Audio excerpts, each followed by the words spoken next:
Tony, my Northwestern Wildcats beat your Binghamton Bearcats last night. How'd that taste? Tony Kornheiser, we each won a half, so I looked at it as a tie. Speaking of ties, in your honor, because you did win, I wore my Northwestern purple tie just for you. Thank you for wearing the purple. That's very kind of you. We did not cover. More importantly, Tony, let me be honest. We covered. I thought you guys were more impressive. We only got the lead with 8 minutes left in the game, playing at home, a 19.5-point favorite. Binghamton, disciplined, well coached. I mean, we're the better team. We're a Big Ten team. We're supposed to win that game. Very impressed with Binghamton. Thank you. Very. The entire community of Binghamton thanks you. Welcome to PTI, boys and girls. In today's episode, the Chargers beat the Jets.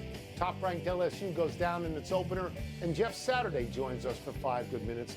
But we begin today with penalties looming over Michigan football for its alleged sign-stealing plot. It's being reported the NCAA has given the findings of its investigation to the Big Ten, and the Big Ten is awaiting Michigan's response. The Big Ten is reportedly considering a suspension of Jim Harbaugh, and Michigan is reportedly ready to take legal action if that happens. Michigan also reportedly now claims other Big Ten schools were stealing Michigan's signals and disseminating them throughout the conference. Wilbon, this is your conference. Where do you want to start? Tony, I don't know where to start. I spent, it seemed like an hour or so last night just reading about these various dynamics in this one story, including the story that talked about, Michigan's signals being decoded. And what is that supposed to mean? What am I supposed to make of that?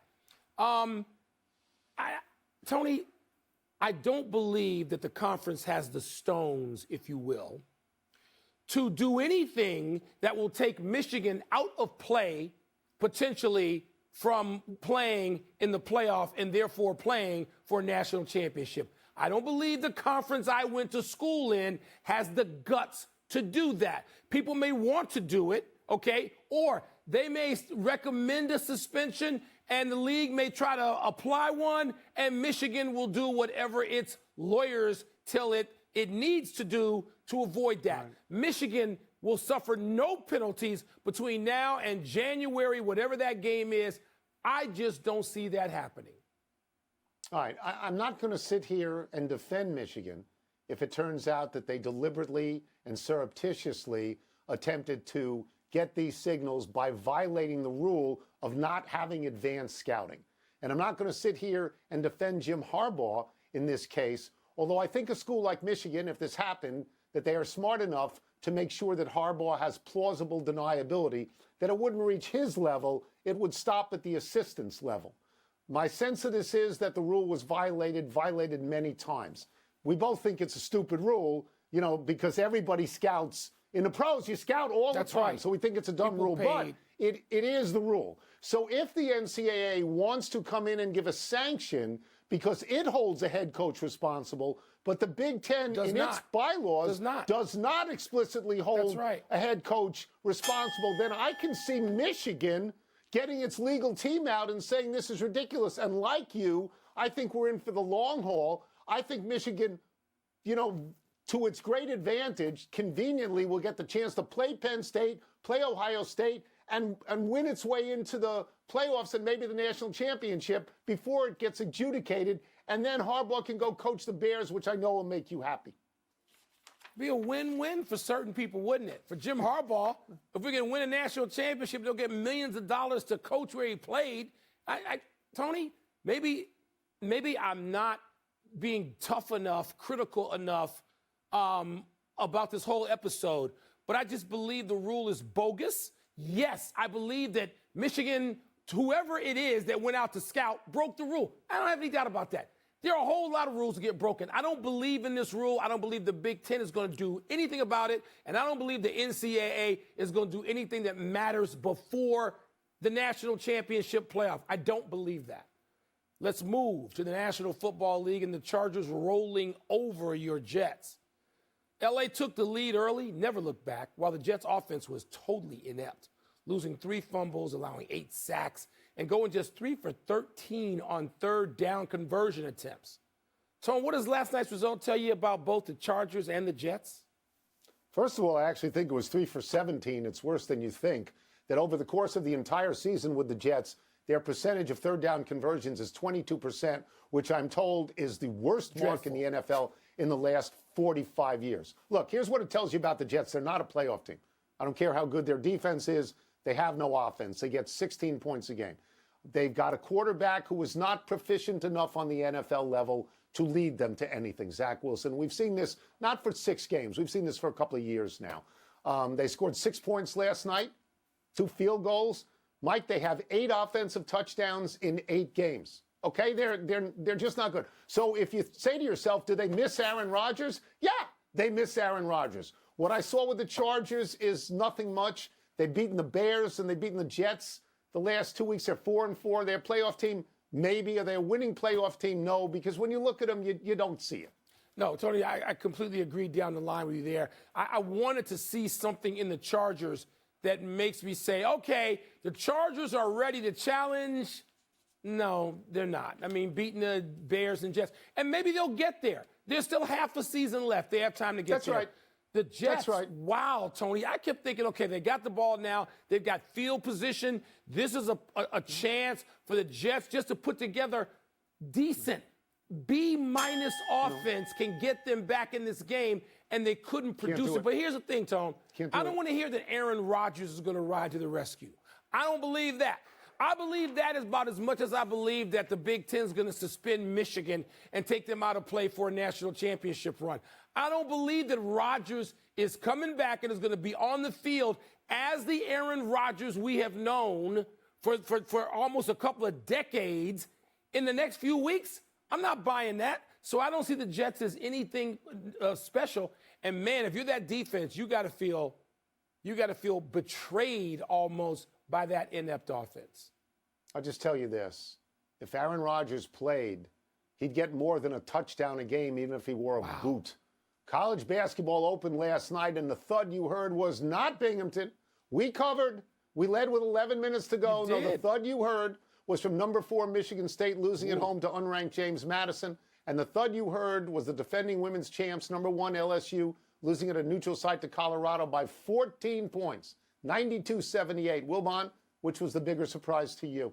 Tony, when I looked at the LSU, I peeked in on the LSU game, and national champions and a popular national champion. And to be honest with you, I mean, the profile of women's basketball has been raised, and this I think this is really cool. The men go 1 year, you don't know who the hell they are. But you know who's at LSU and UConn and Iowa. You do know the women and you do know the coaches because they stay. And you can think, okay, I'm going to watch this. And you can watch LSU and be surprised. But Mizzou is a legit team. They're ranked. Tom Izzo thought his Michigan State Spartans would struggle with James Madison. They did more than struggle. That was bigger news from the basketball front to me. But LSU gets a lot of run, and they got to sort of live with this until they get on track, which I'm betting they will. It's Colorado, not Missouri. Oh, did I say Mizzou? My bad.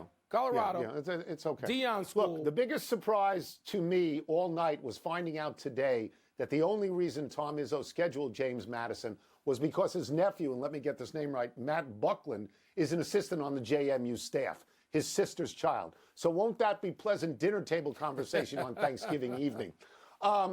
I'm inclined to give Michigan State a pass. They've done this before. At home, first game ranked. They lost to Hawaii some years back. And what we know about Michigan State is they schedule hard early most of the time, and they're very good by the end. There's too many Final Fours for Tom Izzo to worry about this because they improve.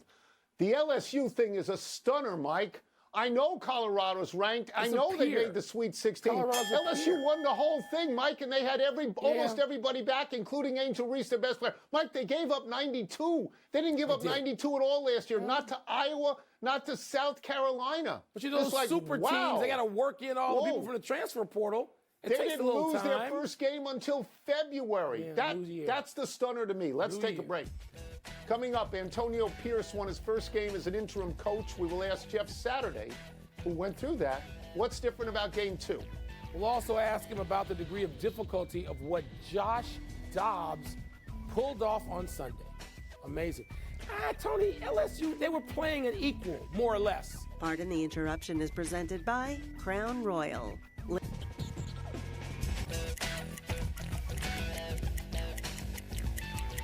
Let's get back into the NFL with our new best friend, ESPN NFL analyst Jeff Saturday. And Jeff, the Raiders won their first game under interim coach Antonio Pierce. So many players afterwards talked about what they called a new energy. You won your first game last year with Indianapolis as an interim coach. What is different about game 2 from game 1?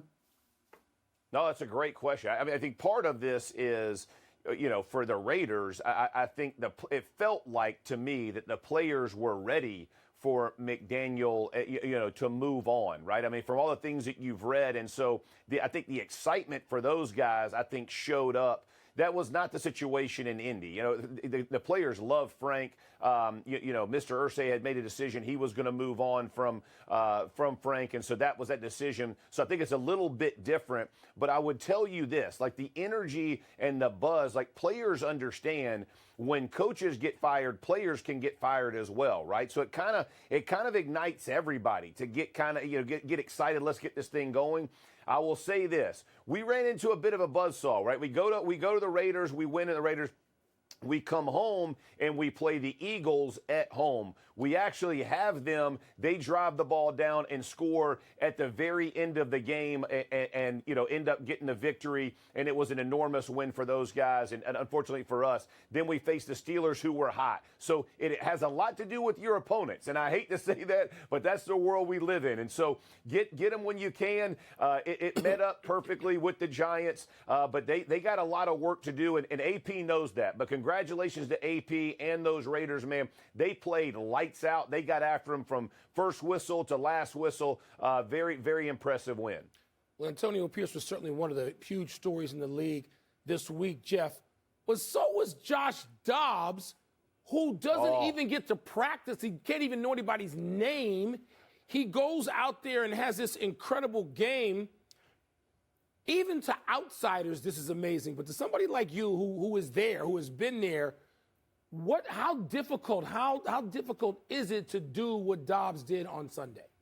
Unbelievable what this kid did. I'm just going to put it so I was watching the game. I'm a Falcons fan. I live in Atlanta. And so I'm watching the Falcons, and I see him getting warmed up on the sideline. And, if you follow the game, he goes out, he gets a safety, and the whole thing is just looking like, oh, this is going to be a debacle. You feel bad for him. And then slowly but surely, you watch this kid play lights out and making plays, rolling out of the pocket.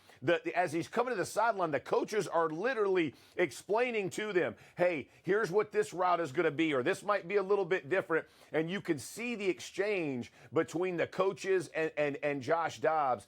Man, tip your cap to this guy. It could not be more difficult. Knowing the snap count, knowing protections, knowing route concepts. Like everybody think it's just carte blanche. That is not the way the NFL works. Everybody has a name for whatever they do. They all want to be special. It is a very difficult thing that he worked to the proficiency that he did and the excitement. You saw it at the end. This is no joke. I guarantee you, he's sitting in that chair. Everybody's coming to congratulate him. He might not know their name. When they're coming to congratulate him, he literally just got in the building. Think about moving everything that fast, and all this thing came at him. It was an awesome story. And to me, that's the best story in the NFL right now. It is powerful and good for Dobbs, man. Good for him to pick that up. I'm guessing something else that resonated with you on Sunday was the Ravens rushing for 298 yards. As an offensive lineman, see you getting excited right now. Oh. I mean, tell us, how much of the credit is that line actually going to get, even inside the building? We know the backs get most of the credit. What's the line going to feel like? Oh, listen, we have always lived in that world where everybody else gets credit. It don't matter, because in our room, we take the credit. We understand what we did. We take the blame, even when we not deserve it, but we taking some credit too. You know what I mean, Mike? Like we're going to take that credit.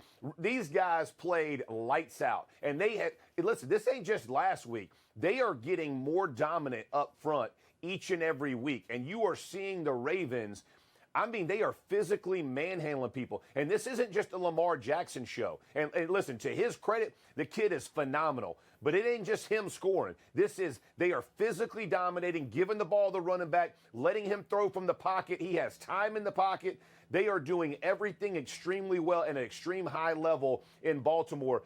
I love it. Listen, 300, I don't think I've ever gotten 300 yards in a game. That is special, and they deserve every bit of credit they're getting. We get a lot of blame. We've taken some credit on this one too, Mike. That's what we do, baby. I love it. I will get you out of here on this, and it has to do with Aaron Rodgers. Aaron Rodgers threw the ball last night, pregame, threw it 50 yards here and there.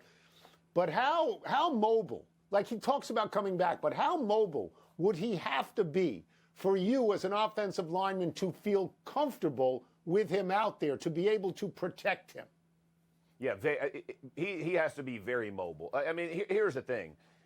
His arm strength is phenomenal. When the first time I was in Green Bay and he was warming up, he threw a ball by my head and it just made a different noise.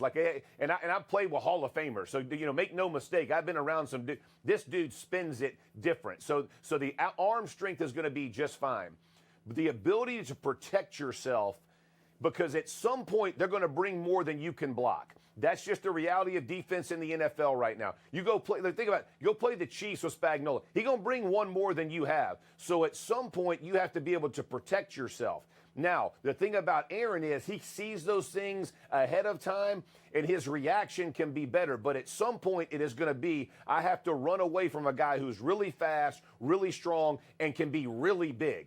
All of those factors mean you better be suited up and prepared to take a beating on your body. It's not as bad as like Cam Akers when he came back from his first Achilles as a running back, but you still have to be able to protect yourself to make sure that everything is status quo. It is not something you want to go back there and be hobbled. He's way too good of a player to put a risk like that out. Jeff, thank you so much as always. Appreciate it, man. Thanks a lot. Love seeing you guys. Let's take one last break. Still to come, James Harden makes his debut for the Clippers. Should the NCAA make an exception and approve bowl eligibility for unbeaten James Madison? People watching this show, they don't even know where James Madison Tonight is. on SportsCenter at 6 Eastern. Pardon the Interruption is presented by Crown Royal. Live generously, and life will treat you royally. Please drink responsibly. Happy time, people. Happy 34th birthday, Sonny Gray. In his second year as a starter for Minnesota, Gray pitched well enough to become one of the 3 finalists for the AL Cy Young. Had an 8-8 record in 32 starts, with the American League's second-best ERA, 2.79. Gray started 2 games in the playoffs. In the wild card, he beat Toronto, going 5 innings, giving up no runs, but he got hammered by Houston in the divisional series, giving up 8 hits and 4 earned in 4 innings. Gray came up with the A's, traded to the Yankees, traded to the Reds, traded to the Twins. Overall, Gray is 98 and 85 with a 3.47 ERA. He made the All-Star game once each with Oakland, Cincinnati, and Minnesota, and right now he's a free agent. Depending on the staff, he could be a 3rd or 4th starter, 3rd probably.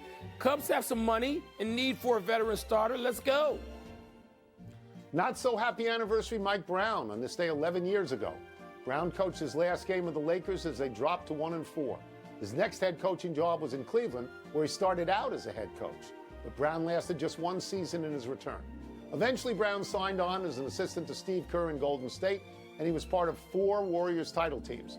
Brown recently went to Sacramento, where last season he led the Kings to a 48-34 record and their first playoff appearance in 16 seasons, for which he was unanimously voted Coach of the Year. I certainly voted for him happily. He needs De'Aaron Fox back in that lineup, though, Tony, or it's going to be a struggle. Happy trails to the Clippers in James Harden's debut. Harden had 17 points and 6 assists in 31 minutes last night, but his team was beaten easily by the Knicks in Madison Square Garden, 111-97. Harden said playing with Kawhi Leonard, Paul George, and Russell Westbrook offered, quote, unlimited possibilities, unquote. But last night, all 4 were in minus territory. Harden minus 18, Kawhi minus 12, George and Westbrook were minus 7. Clippers coach Tyronn Lue took the long view, saying he liked how Harden orchestrated the offense, making the right play and the right pass. Lue said he'll have a better idea of how their star-laden thing will work after 10 more games. If these guys do what T. Lue wants them to do, the way he wants them to do it, the Clippers can be really, really, really good. If they don't, I'm blaming them, the players, not him. One omission, the Rams signed Carson Wentz. Mike, they needed a quarterback badly. Yeah. Let's go to the big finish. Let's do it. The Timberwolves handed the Celtics their first loss. Is that significant? Yeah, because Anthony Edwards with his 38 points was the best player on the floor. I'm just saying, 9-0 James Madison football has asked the NCAA again to grant it full bowl eligibility. You like that? They've done this before. The rule is you have to wait till your third year. Everybody knows the rule. They're not going to get it. Adam Silver says the NBA is looking at a USA versus the World All-Star Game format next season. I believe you had that. Don't look at it. Just do it. I mean, the marketing people can give you this bogus in-season tournament. Just do U.S. versus international team. Everybody would love it. Anthony Davis struggled with left hip spasms during last night's loss to the Heat. Cause for concern. It's supposed to be a minor injury. Don't worry, he'll get a major injury down the road. Don't Last say one, the that. Oilers lost to the Canucks. They're now 2-8-1. What's up with that? Bad goaltending and Connor McDavid. Man, he's in a slump. Haven't scored in the last 6 games.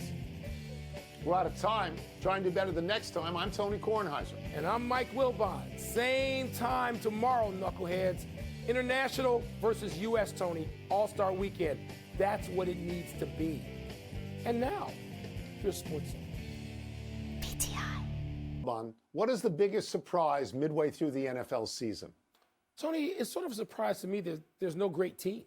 I mean, here we are halfway through, and I'm looking around, and I know there were 4 teams you looked at even 2 or 3 games in, and you thought these could be the great teams. The 49ers, the Eagles, the Dolphins, and, of course, the defending champion Chiefs. Yet, we're not there. Kansas City's offense isn't close to what it has been. Miami, you know, I mean, there's a lot they have going on, but they don't beat anybody really good. You know, they've lost to the Bills, they've lost to the Chiefs, they haven't beaten anybody, Patriots twice. And San Francisco, maybe their quarterback might have been a little overstated. Maybe it's just a sophomore slump. Whatever it is, Tony, all that adds up to the Philadelphia is the closest thing to maybe a great team. They got still a shot to be a great team this season. The others, they got a long way to go, and I don't know that I see them making it.